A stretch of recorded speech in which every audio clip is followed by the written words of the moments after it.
Welcome to the Keiser Report. I'm Max Keiser. Welcome to 2015. Stacey. Max, I love 2015 so far. It's sunny. Oh, it's fantastic to finally get... It could be a whole year trend. Who knows? Now, for this episode, we're going to turn to some predictions we asked some of our guests to make this year. First up is Dominic Frisby, the resident gold bug at Money Week magazine. We started by asking Dominic whether or not 2015 is the year that central banks win, that they can now command markets as Neptune could command the seas. Well, that's a very interesting question, and it's one that keeps me awake for many hours at night. And at the moment, they have won. You have to kind of be honest and go, they have won. But I think maybe in the latter half of the year, maybe their grip on the world will start to loosen, and some freedom can creep in underneath their fingers. Japan, I think, could be the place that it all starts. 2015? Could that maybe. happen? I mean, at the beginning of the year, everyone always goes, it's Japan. It's all going to start in Japan. But I think maybe this year it will all start in Japan. Well, I mean, it is the beginning of quantitative easing was in Japan. Yeah. And they are the most reckless of all the central banks. They're launching these multi-trillion-dollar programs, and they're buying stocks. They're buying... Aren't they now buying more of their own debt than they're actually issuing? Right, so bizarre. Plus REITs, plus stocks. I mean, they're buying everything. Of course, if you are right and that perhaps central banks are right, they can control and command markets, all those celebrating it then should be worried that basically they're proving everything wrong. Like they're proving that there are no free markets. Austrian economics is wrong. Keynesian, all economics is wrong if there is just a command and control Central communism. planning. If there's central planning, it seems to be the winner. Yeah. Well, at the moment, it's working. I mean, it's awful when you think about it, because then you kind of think, well, what's the point of doing anything? Well, it's working in the sense that the markets are trading higher, but you do have this enormous increase in both billionaires and poverty. It's working for the 1%. And the Soviet Union might have survived had they just instead focused on increasing house prices or something that the people could become more willing participants rather than having bread, like stand in line for a long time for bread. They like to stand in line. When they sell these new apartments, there's a huge line of people wanting to get in on the limited supply of these new apartments. You're absolutely right. Do you know what really did for the Soviet Union? It was the collapse in commodities prices. Exactly. In the 1980s. And, you know, maybe the same thing for financial assets, and it'll do for the Soviet Union of America. Well, you had a large dollar rally during that time, which led to the Plaza Accord and a reconfiguration of the global currency grid. So now that you've got some political conflicts again in the U.S., Russia, do you think that there's a concerted effort to try to take that battle into the commodity arena so that some of the price action of commodities that we're seeing is more of a political edge to it than the natural markets? Well, maybe, but it sounds contradictory, because you'd think a low oil price will be good for the economy. It's certainly good for the real man because it brings down his living costs. But actually, the United States needs higher commodities costs because it needs the emerging markets to be making money if it's going to trade with them. And if the emerging markets are all going bankrupt, then the United States is kind of left on its own a little bit. It also needs high oil prices, of course, for fracking. Yes, that too. Otherwise, it's no longer going. It's going to be the former Saudi Arabia of America. Yeah, well, you make a very good point. And so let's talk about gold. Finally, in the last few minutes here, what do you think about gold? Well, how long is a bear market? I mean, I think this could be the longest bear market in history in terms of days counted. I need to check my figures on that. If you measure it from the very peak in early September, but in September 2011, in terms of magnitude of losses, what we have seen is typical of horrible gold bear markets, and it should be near an end around about now. The gold price won't stay low forever, but you know, the heady days of 2011, $1,900 gold, I think a lot has got to happen before people have short memories, but they still have memories, and a lot has got to happen before people dive into gold all out once again. Well, I saw even the mining shares, Newmont was trading at the same price as 1999, 2000, when gold, of course, was $250 an ounce. I think it's probably even lower. at some stage in this year. It's been even lower than that. I mean, the mining shares, oh my goodness me, all the poor Canadians, they're all going, this is, you know, you've seen these veterans who've been in the game 50 years. They were there for the Briex scandal. They were there in the early 90s. And they're all just going, this is the worst I have ever seen. Wow. I can remember going to mining conferences in Canada in 2010, 2011, and the Canadian dollar was high and their stock was high, and they were all laughing at the huge amounts of American real estate they were buying just by selling a paltry amount of mining stock. Well, they're not buying it now. Well, I guess we'd have to do our New Year's Eve end of our wrap-up interview dance. Yay! Go gold! Go gold! Go gold! Thanks very much, Stacey. It's been a real pleasure being on your show. What am I, chopped liver?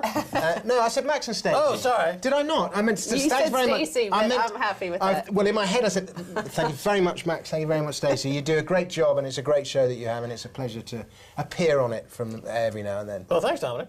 And let's go back to us in the future. Ooh. Hi, Stacey for the past. It is a great new year. My mind is boggled. Hey, let's listen to what Steve Keen had to say. All right, Happy New Year, Steve. Happy Keen. New Year to you, Matt. Fantastic. It's goodbye to 2014. In comes another exciting year of the financial catastrophe. Yeah, so, Stacey. Well, I wish I had one of those woo, woo, and a little hat on and some confetti. But I know it's a fool's errand to have to guess and predict when the Minsky moment might arrive, but is 2015 the Minsky moment? Because surely stock markets, housing markets, everywhere you look are even higher, way higher than 2007 and 8. So is 2015 possibly a year that it could all blow up? Well, it could, because this whole revival is starting from a level of private debt that we've never had before, except at the absolute peak of the Great Depression. And we're trying to build on a base where you've got lead weights attached to you at the same time. And it's only the Federal, the Reserve and the Bank of England, I've got more time for the Bank of England than the Federal Reserve, I might add. A lot of reasons for that. But they're all trying to pump up the asset market, and I believe pumping the asset market will drag up the real economy. And it's done it to some extent because it's dragged people back into debt again. But, you know, it's the old Led Zeppelin. It has to fall over one of these days. The old Led Zeppelin? Led Zeppelin, LED, I think I you know. missed this reference. Okay, Zeppelins ultimately made of lead don't go particularly high. You can pump, you've got to use a lot of hydrogen to get them up to that height. Oh, okay, I was thinking of the band. That's where they came from, Led Zeppelin, you know. We should have them doing the music for tonight's party, but Led Zeppelin, the whole idea, I can't fly in a Led Zeppelin. A debt-based economy with the level of debt we've got now is the classic Led Zeppelin. Since the financial crisis, incomes for the average wage earner are down 10% in real terms, and yet bubbles, the house prices are up, every single price of, you know, education, all those sort of costs are up. Is there a special, you know, number for the Minsky moment to happen, or can, if everybody agrees? That's a good question. Yeah. I think I had dinner a couple of months ago with the guy who's done the work on this, an American ex-banker called Richard Vague, who established two of America's major credit card companies. And I worked with Richard for a while, back in early 2013, I think it was.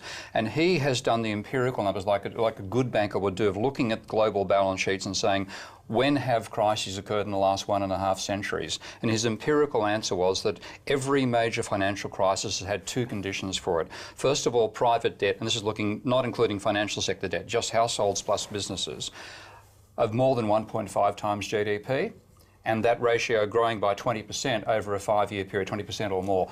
Every country on the planet pretty much qualifies as that right now. You know? And America is now growing from having dropped its debt by 20% from 1.8 to 1.6 times GDP. It's now back to about 1.65 and rising. It's only going to take a short while before it's back hitting the second of those two conditions. So every country on the planet's primed for a Minsky moment. But should this Minsky moment happen like it did in 2008, and we saw the result of that? However, central banks had interest rates that they could cut. They had they had empty balance sheets or clear balance sheets. What are they going to do this next time? If 2015 hits, the Minsky moment hits, markets are tumbling 10% a day, what do? What happens? They dive back in and try to reinflate asset markets. The whole mindset, and this is where I think particularly the Federal Reserve is the one responsible for this sort of thinking, believing that if you inflate the financial markets, you'll drag up the rest of the economy. And the reality we're knowing is you drag up the financial markets, but you push down the rest of the economy because most of us can't afford to live in the cities where the bubbles are really blowing, and the cost of living not falling for those people, and their wages are falling. So we're finding a real class divide being driven by this policy. It's supposed to be reinflating the economies. Right. I mean, you do have that class divide that is growing. Oh, it is causing a lot more tension. When Nick Hanau came up with that brilliant article, you would have seen it last year, when they were halfway through this year still, was the pitchforks are coming. Yes. And you can see this, you look, how long can the leaders of our societies continue pushing a policy which A, is not working as well as they said it would, though it certainly has caused a revival in America and England, pushing it without realising the social consequences. And that's what scares me. Finally, I want to ask on this, we've often spoken to Jim Rickards, and one of the things that he suggested is part of the problem around the world of getting rid of this debt is it's always beggar thy neighbor. However, if central banks all agreed that they would buy gold at $25,000 an ounce, he reckons that 25,000 was the number he came up to dissolve all the debt. Is that something that could happen? No. I'm sorry. It won't happen. No. Jim and I disagree on the inflation-deflation thing. As you know, I've always been saying deflation is what we're going to experience. And yeah, okay, if central banks would do that, okay, it would have a pretty dramatic effect. Do you think they're going to? No way. Well, they did it. They've done it before. 25,000. They've agreed. They've re-architected the global currency grid. During Bretton Woods Agreement, and then did the Plaza Accord. Yeah. So it was not inconceivable that they would come together again and re-architect the global currency grid. Well, they should, because and if they do, they'd probably have to bring gold into the equation. Or they'd have to bring in what the Bancor, the old idea that Keynes had about a global currency which wasn't linked to any particular national economy. That would be far more sensible. America shot itself in the foot by not having the Bancor, and that's a huge part of where the chaos we've come from now, and with the power of the American financial system as well, but ultimately the weakness of the American economy. All right, we're going to cut it off there. Steve Keen, Happy New Year. Thanks. Thank you. The Bancor? Holy smokes, that'll be fantastic. Stay tuned for the second half. We talk Europe, Russia, and price-earnings ratios. You won't want to miss that exciting conversation on this first day of 2015.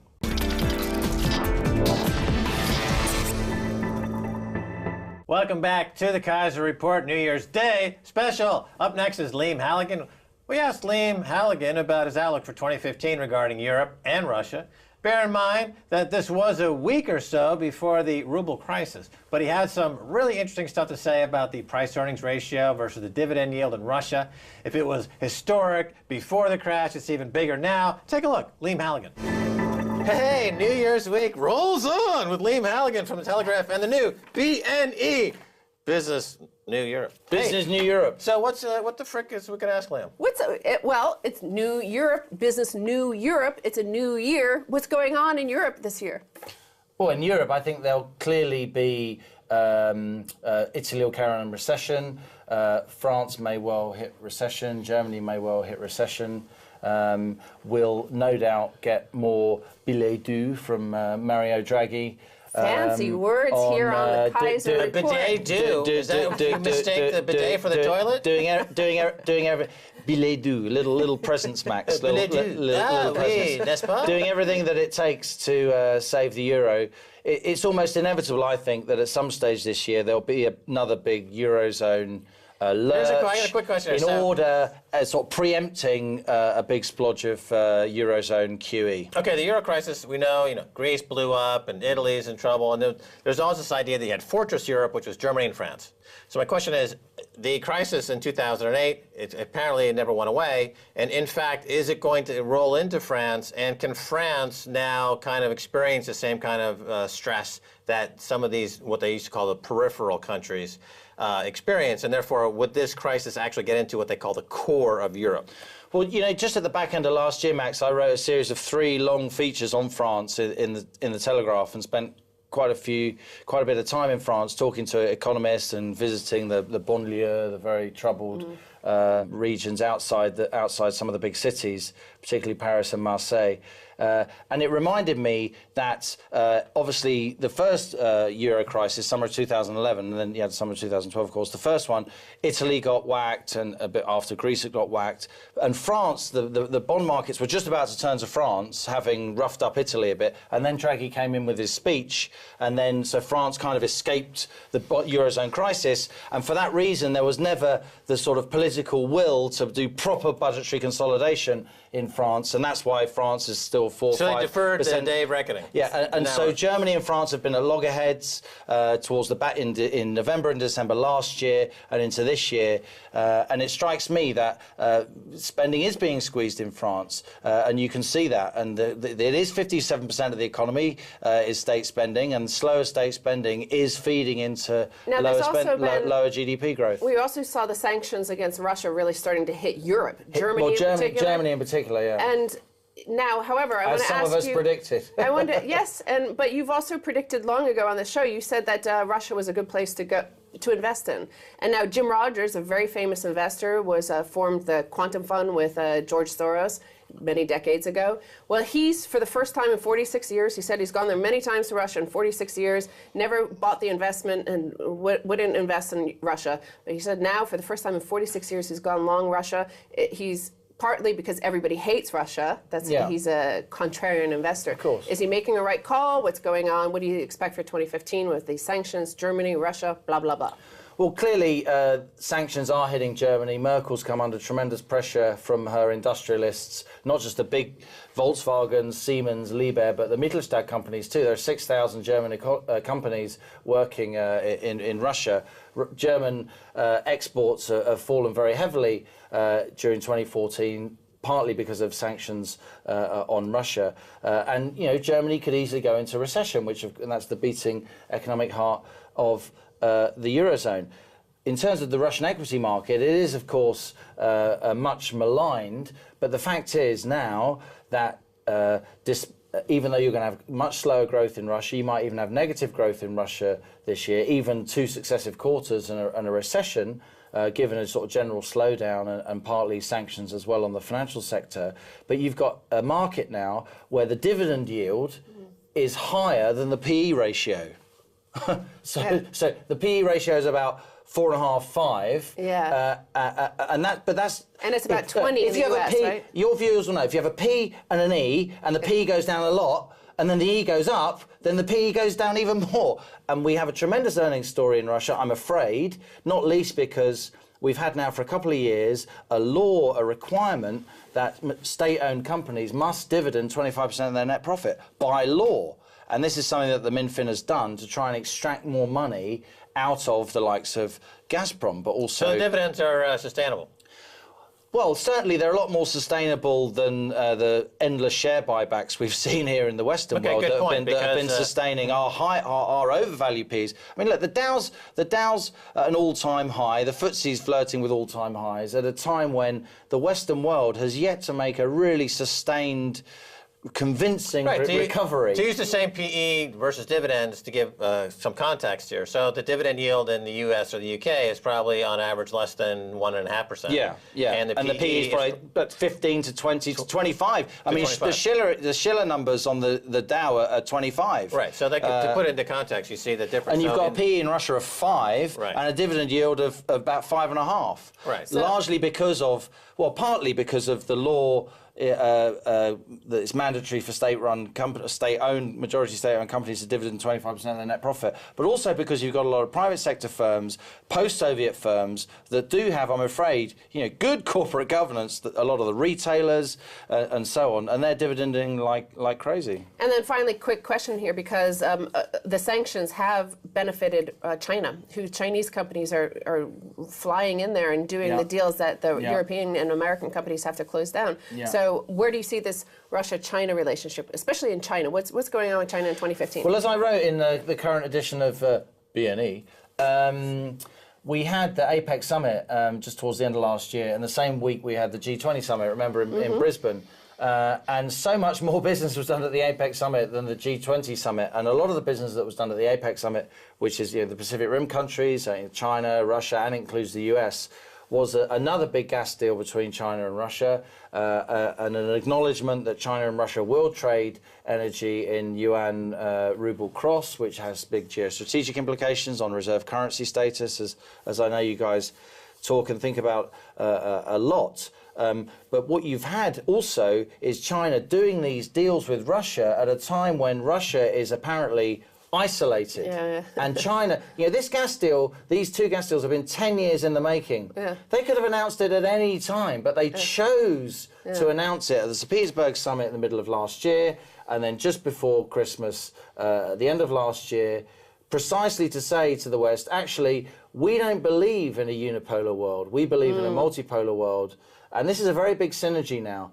And then, of course, slightly less welcome, you've got China and Russia now talking about doing joint military exercises and all the rest of the saber rattling that goes with growing commercial might. So this is the biggest economic synergy on the planet. China's massively growing population and insatiable energy demand.